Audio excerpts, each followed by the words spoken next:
Hello students, आज हम देख रहे हैं क्लास 7 चैप्टर 4 एक्सरसाइज 4.4 का क्वेश्चन 2। क्वेश्चन 1 के लिए मैं ऑलरेडी वीडियो बना चुकी हूँ, तो वो आप लोग देख सकते हो।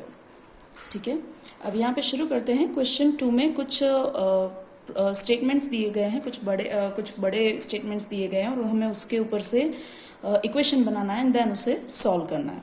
सो हमसे कहा गया है सॉल्व द फॉलोइंग। तो सबसे पहले शुरू करते हैं। यहाँ पे क्वेश्चन कुछ इस तरह से है, the teacher tells the class that the highest marks obtained by a student in her class is twice the lowest marks plus 7। मतलब कोई टीचर ऐसा कह रही है कि उसके क्लास में हाईएस्ट मार्क्स जो है वो लोएस्ट मार्क्स के ट्वाइस, मतलब 2 से मल्टीप्लाई करके उसमें 7 प्लस करो उतने हैं। द हाइएस्ट स्कोर इज 87 और एक्चुअली आंसर हमें दे दिया है कि हाइएस्ट स्कोर कितना है, 87 है। मतलब कि इक्वेशन की इक्वल में हमें 87 रखना है। So what is the lowest score, तो एक्चुअली लोएस्ट मार्क्स कितने होंगे। तो हम यहाँ पे अज्यूम कर लेते हैं कि let the lowest score is equal to x. हम मोस्टली ऐसा होता है कि ऐसे जब भी स्टेटमेंट दिए हुए होते हैं तो उसमें जो चीज़ हमें ढूंढने के लिए बोली है उसी के इक्वल हम वेरिएबल अज्यूम कर लेते हैं। ठीक है, और वैसे भी यहाँ पे हाईएस्ट स्कोर के रिलेशन में लोएस्ट स्कोर लिया गया है, तो लोएस्ट स्कोर को हम अज्यूम कर लेंगे क्योंकि हाईएस्ट स्कोर तो हमारे पास ऑलरेडी अवेलेबल है। तो हम लोएस्ट स्कोर को अज्यूम कर लेंगे, तो जिसकी वजह से हमें आंसर अच्छे से मिल जाएगा और हम अच्छे से इक्वेशन भी बना पाएंगे। ठीक है, तो lowest score is equal to x और उसमें हमसे कहा गया है यहाँ पे अकॉर्डिंग टू द स्टेटमेंट कि हाईएस्ट मार्क्स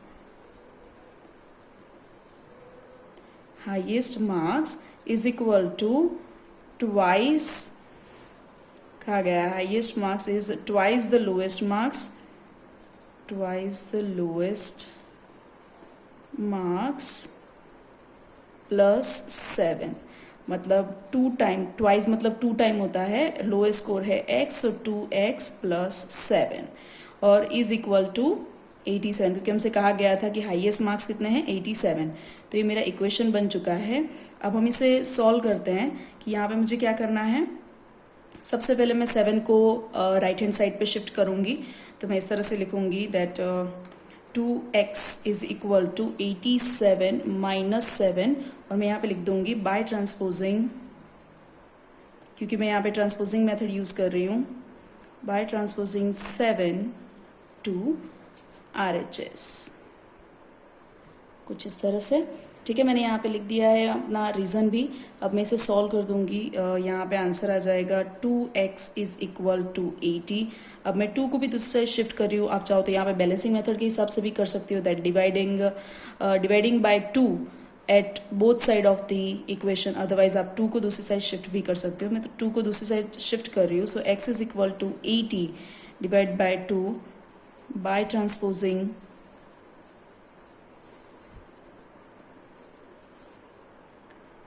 2 टू RHS। और आप लोगों को खास ध्यान रखना है कि 2 यहाँ पे x के साथ मल्टीप्लिकेशन में था, इसलिए दूसरी साइड जाते ही वो डिवीजन में चला गया। सो यहाँ पे मैं आंसर आ जाएगा x इज इक्वल टू 4040। सो कुछ इस तरह से आंसर आएगा। ठीक है, अब नेक्स्ट हम देखते हैं। सो हम देखते हैं क्वेश्चन 2 का B, जिसमें हमसे कुछ इस तरह से कहा गया है इन एन आइसोस्केल्स ट्राइंगल। मतलब कि एक आइसोस्केल्स ट्राइंगल है, आपको पता होगा कि आइसोस्केल ट्राइंगल का मतलब होता है कि जिसकी दोनों साइड सेम हो। तो in an isosceles triangle the base angle are equal, the vertex angle is 40 degree. मतलब बेस एंगल हमें बोल दिए हैं कि दोनों इक्वल है, ऑब्वियसली आइसोस्केल ट्राइंगल है तो, एंड वर्टेक्स एंगल उसमें दे दिया हमें 40 degree. What are the base angles of the triangle. हमें बेस एंगल के बारे में पता लगाना है, लेकिन हमें कुछ भी रिलेशन नहीं दिया है। लेकिन ये कहा गया है remember the sum of 3 angles of a triangle is 180 degree. और ये हम सबको पता है कि एंगल सम प्रॉपर्टी के हिसाब से ट्राइंगल के तीनों एंगल का प्लस 180 डिग्री होता है। अब हम यहाँ पे एक रफ फिगर ड्रॉ कर रहे हैं। मैं यहाँ पे बिल्कुल ही रफ फिगर ड्रॉ कर रही हूँ। सो एंगल और कुछ भी प्रॉपर नहीं है, लाइन भी प्रॉपर नहीं है। सपोज हमारे ट्राइंगल का नाम है ABC, जिसमें A जो है हमारा वर्टेक्स एंगल है, AB एंड AC दोनों इक्वल साइड्स हैं, जिसमें मैंने इस सिंबल से दिखाया है। ये 40 डिग्री है, हमें बता दिया गया है। और दोनों बेस एंगल के बारे में पता नहीं है, लेकिन दोनों सिमिलर है, यानी कि angle B and angle C similar है। ओके, अब मुझे यहाँ पे क्या करना है कि मैं यहाँ पे कुछ चीज़ें लेती हूँ, क्योंकि मुझे बेस एंगल ढूंढना है तो मैं बेस एंगल के लिए ही कोई वेरिएबल सोचूंगी। ठीक है, तो मैं यहाँ पे ले लूँगी let the base angle is equal to x. ठीक है, तो यहाँ पे मैं बेस एंगल एक्स ले लूँगी। अब आगे यहाँ पे triangle, let the triangle ABC where angle A is equal to vertex angle is equal to 40 degree, जो कि हमें बता दिया गया है। ठीक है, angle B is equal to angle C is equal to base angle, हमें पता है ये बेस एंगल है, is equal to x degree, हमने उसका मेजरमेंट पहले से एज्यूम करके रखा है। ठीक है, और ये दोनों इक्वल है। अब बाय ASP, यहाँ पे मतलब है angle sum property. Okay, angle sum property, और उसके हिसाब से angle A plus angle B plus angle C is equal to 180 degree. अब हम सबके मेजरमेंट यहाँ पे रख देंगे, angle A plus angle B plus angle C is equal to 180 degree. Angle A का मेजरमेंट हमें दे दिया गया है 40 degree. Angle B and C दोनों इक्वल है, जिसका मेजरमेंट है x degree, so x degree plus x degree is equal to 180 degree. सबसे पहले 40 डिग्री जो है वो दूसरी साइड शिफ्ट हो जाएगा, और यहाँ पे x एंड x 2x है, so 2x is equal to 180 degree minus 40 degree. आप यहाँ पे रीजन लिख सकते हो by transposing 40 degree to RHS। कि मैंने 40 डिग्री को RHS साइड पे शिफ्ट किया है, तो यहाँ पे हमारा कुछ इस तरह से हो जाएगा। सो मुझे आंसर मिल जाएगा 2x is equal to 140 degree. अब मैं 2 को भी दूसरी साइड शिफ्ट कर रही हूँ, so x is equal to 140 degree divide by 2, जिससे आंसर मिल जाएगा 7070 degree, which is angle B is equal to angle C, जो कि बेस एंगल्स है। ठीक है, तो इस तरह से मुझे आंसर पता चल जाएगा। अब आगे देखते हैं क्वेश्चन C। सो यहाँ पे हमारा C है, Sachin scored twice as many runs as Rahul, यानी कि सचिन ने रन बनाए हैं कुछ जो कि राहुल के रन से दुगने हैं, ट्वाइस। ओके, मतलब 2 टाइम दुगने हैं उतने। Together there runs fell two short of a double century, और अगर इन दोनों के रन मिला दिए जाए, यानी कि सचिन के रन और राहुल के रन मिला दिए जाए, तो वो रन 2 फेल, मतलब 2 कम है, 2 रन्स कम है डबल सेंचुरी में। डबल सेंचुरी मतलब 200, तो 200 में 2 कम है। तो how many runs did each one score, तो दोनों ने कितना स्कोर किया होगा। तो सपोज यहाँ पे राहुल और सचिन के बीच में कुछ रिलेशन बोला गया है, तो मैं यहाँ पे ले रही हूँ कि लेट द राहुल स्कोर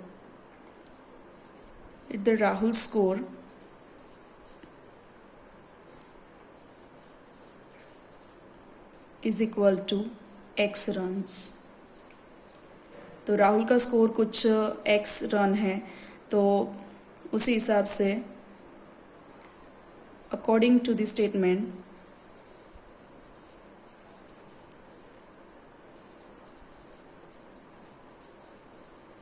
हमसे कहा गया है कि सचिन स्कोर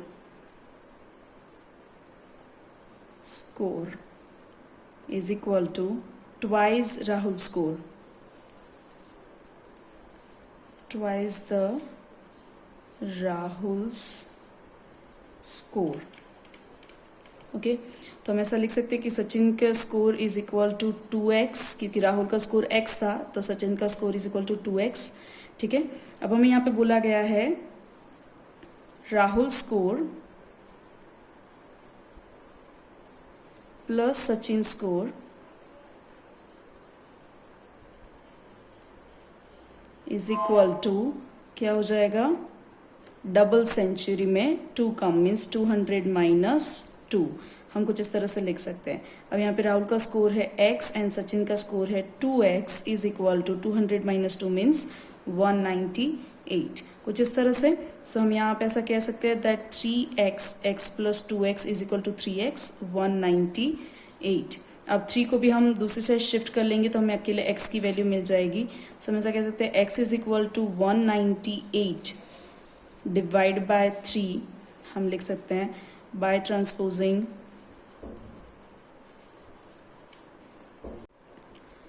तो हम यहाँ पे ऐसा लिख सकते हैं by transposing 3 to RHS। Okay, तो यहाँ पे हमारा कुछ इस तरह से हो जाएगा x is equal to 198 divide by 3, जिसका आंसर हमें कुछ आ जाएगा 6 and 6। So x is equal to 66। मतलब हमें राहुल का स्कोर पता चल गया is equal to Rahul score, क्योंकि राहुल का स्कोर x था, राहुल स्कोर। लेकिन हमें दोनों का पता लगाना है, तो अभी सचिन के स्कोर बाकी हैं। So Sachin score is equal to 2x is equal to 2 multiply by 66, जिसके इक्वल में हम लिख सकते हैं यहाँ पे 132। ओके, तो इस तरह से हमारा आंसर आ जाएगा। अब आगे देखते हैं। सो अब देख रहे हैं हम क्वेश्चन 4। क्वेश्चन 4 में भी कुछ वैसा ही, सॉल्व द फॉलोइंग। हमें स्टेटमेंट दिया हुआ है, हमें उसका इक्वेशन बनाना है, सॉल्व करना है। सो सबसे पहला हमारा स्टेटमेंट है, Irfan says that he has 7 marbles more than 5 times the marbles Parmeet has. Irfan has 37 marbles, how many marbles does Parmeet have. अब क्योंकि ये इक्वेशन हम लोग ऑलरेडी 4.2 एक्सरसाइज में सॉल्व कर चुके हैं और इसका इक्वेशन बना चुके हैं, लेकिन वहाँ पे हमें इक्वेशन ही सिर्फ बनाना था, सॉल्व नहीं करना था। सॉल्व हमें इस वाले एक्सरसाइज में करना है। तो मैंने यहाँ पे इक्वेशन बना के रखा है, क्योंकि वो सेम 4.2 जैसा ही है। अगर आपको समझना हो तो आप 4.2 में से देख सकते हो। अब मैं इस इक्वेशन को यहाँ पे सॉल्व कर रही हूँ। आपको पता है कि हम सबसे पहले 7 को दूसरी साइड शिफ्ट करेंगे। सो यहाँ पे 5x is equal to 37 minus 7, और हम यहाँ पे लिख देंगे बाय ट्रांसपोजिंग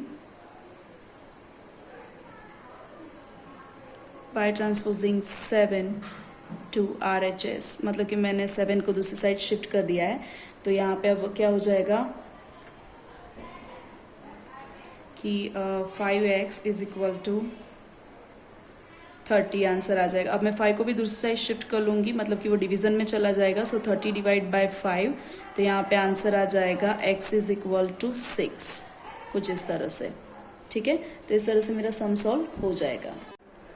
सो अब देखते हैं क्वेश्चन 4 का, जिसमें हमसे कहा गया है Lakshmi's father is 49 years old, he is 4 years older than 3 times Lakshmi's age. What is Lakshmi's age. तो यहाँ पे लक्ष्मी के जो फादर हैं उनकी एज है 49 ईयर्स, लेकिन अगर लक्ष्मी के एज के साथ अगर उनका रिलेशन देखा जाए तो उनकी एज लक्ष्मी की 3 टाइम एज से 4 साल ज़्यादा है। ठीक है, अब ये इक्वेशन भी हम लोग बना चुके हैं एक्सरसाइज 4.2 में। सो मैं यहाँ पे इक्वेशन बना के रखा हुआ है, अगर आप चाहो तो उसमें से देख के कर सकते हो। तो मैंने यहाँ पे इक्वेशन बना के रखा है, हम डायरेक्टली इसे सॉल्व करेंगे कि 49 is equal to 3x plus 4। अब ऑब्वियसली हम इसे इस तरह से भी सेट कर सकते हैं दैट 3x प्लस 4, और हम इक्वल साइन को 49 को RHS में ले रहे हैं, तो दोनों साइड को मैंने खाली उल्टा सीधा किया है। अब मैं 4 को दूसरी साइड शिफ्ट करूँगी, जिससे 3x is equal to 49 minus 4 is equal to 45 हमें मिल जाएगा बाय ट्रांसपोजिंग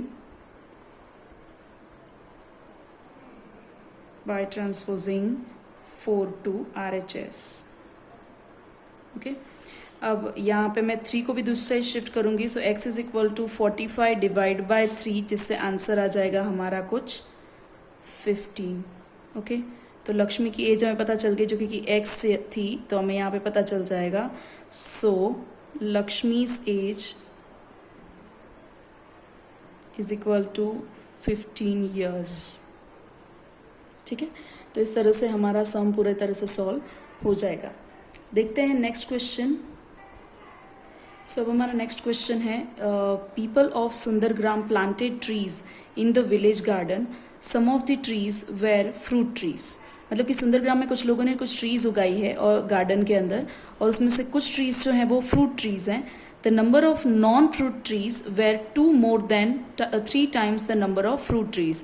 मतलब कि नॉन फ्रूट ट्रीज का कितनी होनी चाहिए, तो फ्रूट ट्रीज को हम 3 टाइम्स से, मतलब 3 से मल्टीप्लाई करें और उसमें 2 ऐड कर दें, 2 more than 3 times the number of fruit trees.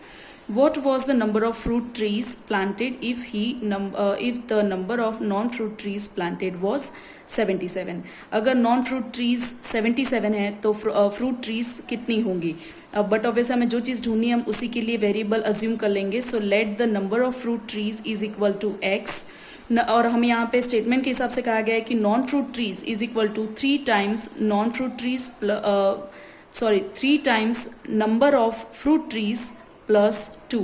So 3 number of fruit trees की जगह पे हमने x ले लिया है, so 3 into x plus 2, so 3x plus 2। और हमें non fruit trees, number of non fruit trees हमें पहले ही बता दिए जो कि है 77। तो मैंने यहाँ पे इक्वेशन बना के रखा है, आप चाहो तो LHS RHS चेंज कर सकते हो, मतलब मैं यहाँ पे 3x प्लस 2 को आगे ले रही हूँ एंड 77 को पीछे। ओके, अब मैं 2 को दूसरी साइड शिफ्ट कर रही हूँ, सो यहाँ पे हमें आंसर मिल जाएगा 3x is equal to 77 minus 2 is equal to 75। Okay, यहाँ पे आप रीजन भी लिख सकते हो, बाय ट्रांसपोजिंग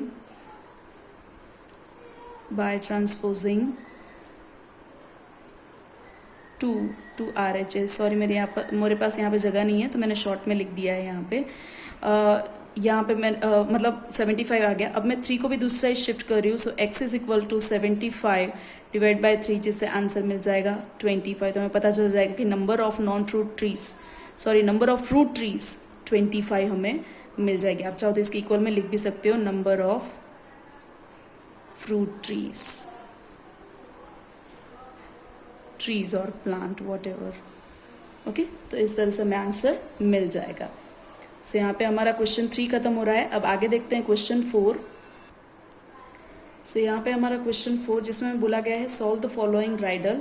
हमें एक राइडल दी हुई है जिस पर से हमें इक्वेशन बनाना है एंड देन उसे सॉल्व करना है, और ये हमारे एक्सरसाइज का लास्ट क्वेश्चन है। So let's C.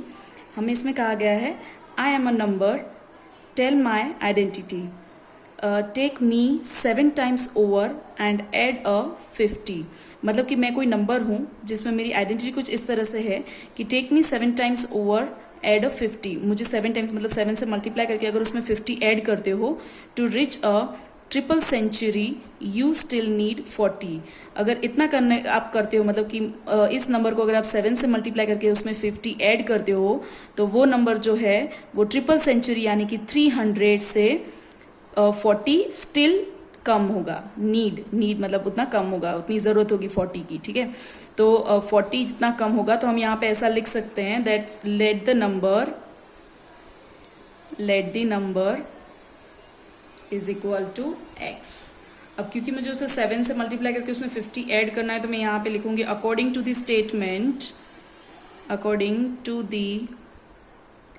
स्टेटमेंट हम ऐसा कह सकते हैं कि उसे 7 से मल्टीप्लाई करना है। 7x प्लस 50, नंबर को मैंने 7 से मल्टीप्लाई कर दिया और प्लस 50, तो भी उसमें 300 में से 40 कम है। ओके, 300 तक पहुंचने में 40 और चाहिए होंगे, मतलब 300 माइनस 40। आप चाहे तो 40 यहाँ पे सब्ट्रैक्ट भी कर सकते हैं और लेफ्ट हैंड साइड पे आप एडिशन में भी रख सकते हैं। मैंने यहाँ पे सब्ट्रैक्ट किया है। सो अब मैं इसे सॉल्व करूँगी। सो हमें दिख रहा है कि 7x प्लस 50, 300 माइनस 40 मीन्स 260 यहाँ पे हमें मिल जाएगा। देन हम 50 को भी दूसरी साइड शिफ्ट करेंगे यहाँ पे। So 7x is equal to 260 minus 50। हम यहाँ पे रीज़न लिख देंगे by transposing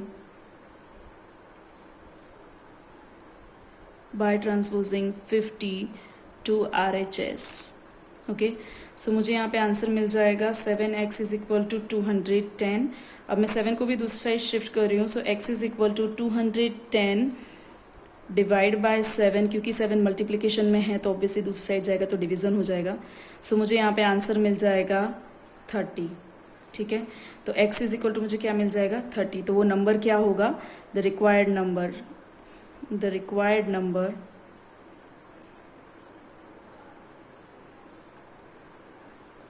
number is equal to 30।